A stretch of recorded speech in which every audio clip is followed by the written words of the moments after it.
I think we just need to be conscious of and accept and embrace the fact that it is not permanent. Just as many of the school districts that we're talking about have created and have changed and shifted over time, they will continue to do so as we as a state evolve and the needs and changes of our students change over time and the demographics change. And we should expect the legislature to change the composition of these districts, either directly through an act of the General Assembly or by delegating that responsibility to a board such as this. So I just want to, I think we need to accept and encourage people who feel that we make a, if we make a bad decision as a board, it's not a final decision. That ultimately the General Assembly has the power to undo something that we do and do something and listen to a petition of the people to make a change. Okay. So again, these are, I think, startings of our conversation. The one other thing we did ask of the agency was another memo prepared by Molly Bachman and requested a legal opinion from the agency as to whether a district vote against a merger is a barrier to merger under the state plan.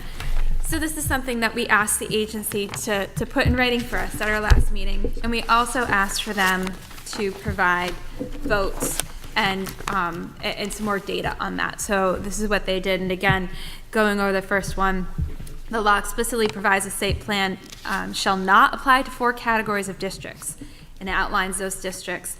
And the idea of previously voting down a plan is not one of them, so that was not included in the act itself. On the second page, it goes on, the law does not include in this list of exclusions districts that voted against the merger. Accordingly, there is no blanket exclusion that would preclude the state board from merging a town district due to a negative merger vote. So that was not included in 46. And then some more of our subsequent legislation supports this reading of the law by specifying additional situations in which a vote does preclude a merger. So in 2017, the General Assembly revisited the question of mergers and provided that a vote of the electorate may result in exemption of a community from merger under the state plan in 2 circumstances. And this is the 2x2 and the 3x1 that was added. Again, on the other hand, the law recognizes that preferred model of governance may not be possible or the best model to achieve the goals in the state, and that in some instances, an SU composed of multiple districts may meet the goals. Thus, the law does require the state plan to merge districts in every instance where it is possible. Instead, the law recognizes the state plan may include certain proposed alternative structures. And then the law goes through, it's very specifically talking about these alternative structures may meet the goals.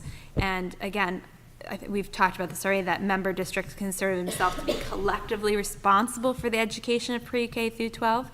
So again, so if we're looking for plans, we need to see that they are showing collective responsibility for pre-K through 12. The supervisory union operates in a manner that compels its obligations under 261A and then maximizes efficiencies through economies of scale, and goes on. That they have the SU has the smallest number of member school districts practicable to achieve wherever possible by merger of districts with similar operating tuition patterns. And the supervisory union has the smallest number of member school districts practicable. Again, that word keeps coming up, and that's where our definition is going to lay for us.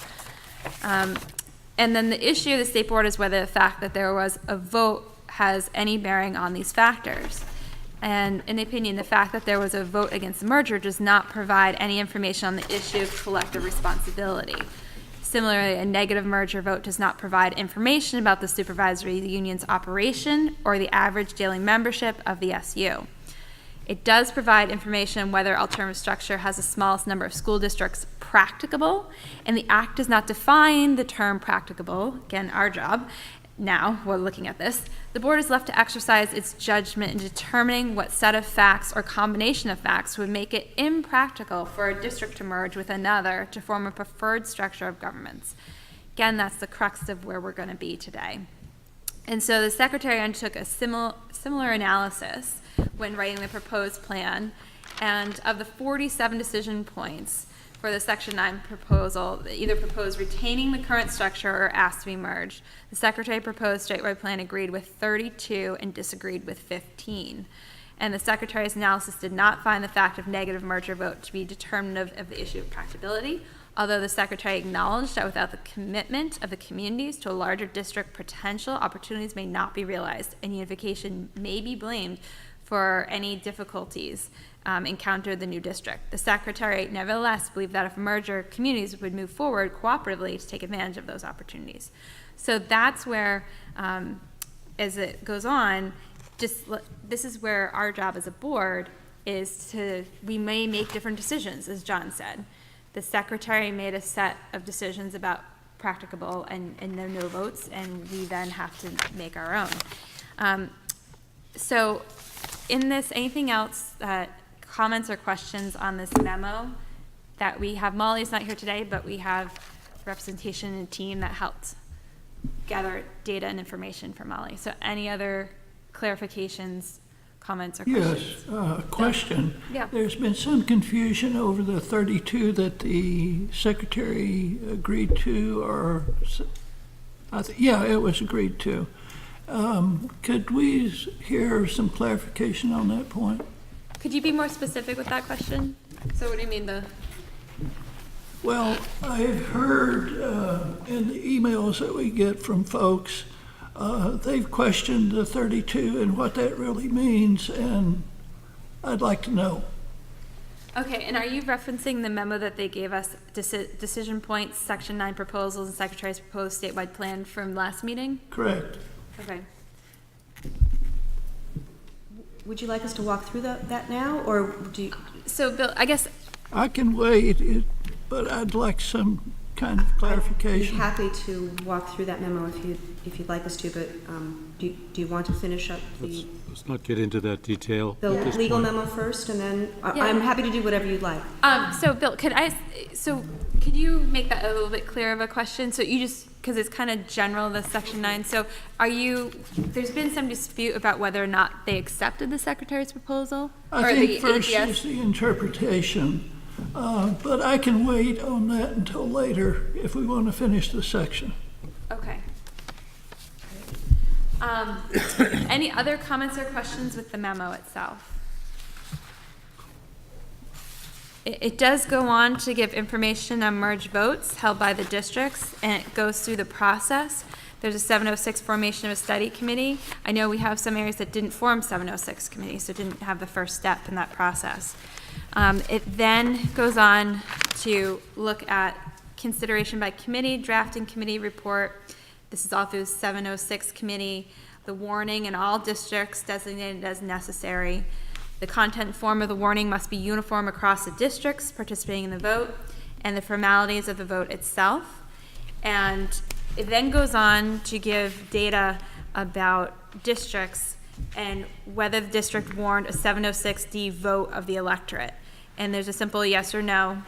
And again, did they follow that process that was outlined, and then what the vote results were. And for some, again, multiple votes. So we've heard from different areas that have had voted more than once. So it goes through and gives that data about the vote itself. John? I think that the one thing about the votes that we've heard over the last 3 meetings and prior to that, the number of combinations of factors in all of the different votes, multiple votes, one community voting no, one community voting yes, the way that the vote was worded, it seems like a Herculean task to try to unravel and analyze all of the different votes that occurred. I don't think I've seen or heard one yet that is exactly the same as another one that we've been presented with. I don't know if other board members agree or disagree, but it does seem like